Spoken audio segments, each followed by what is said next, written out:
Name Air Branch, United States Navy, Corpsman. Spent a lot of my time with the Marine Corps. In 2004, I deployed as a Iraqi security detachment. Well, the first day of that Operation Raw Tib of building it, we got up there in the middle of the night, took over some houses in the area, and in the morning I had woken up and, seen some smoke plumes out in the background. And I said, hey, I'm going to go on this porch.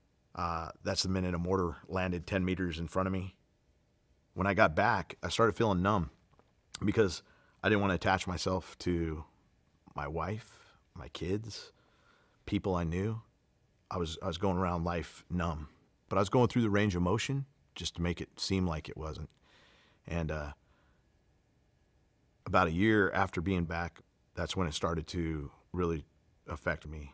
I was quick to anger, quick to understand that the adrenaline rush was part of what I wanted to feel sometimes.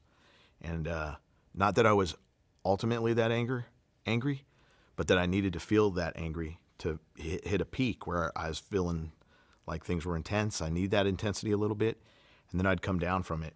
I definitely started having the nightmares, and we're to the point where when you wake up, I might need to call somebody because I lost them in the nightmare, and it seemed so real that I really just needed to talk to somebody. My wife finally said, hey, you know what, you probably need to get some help. You need this. And I was being like, no, I'm taking care of Marines. I'm living vicariously through my care for them, and everything's good. But then I stepped into the psychologist's office and broke down in tears the first time I talked to him.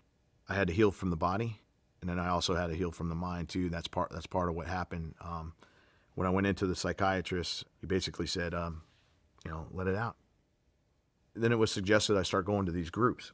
And at first, it was all combat vets in these groups, and those groups started working out really well. It was really a true understanding of how to articulate some of the thoughts in my head and to listen to other guys' situations and realize those are paths probably I don't want to go down, but I could see myself heading that way if I didn't have his insight and I didn't take it serious enough to say, let me try to alter something in my life, in my course of action, so that I could better adjust. And what tools can I have to adjust to that? Listen to some of their tools was interesting.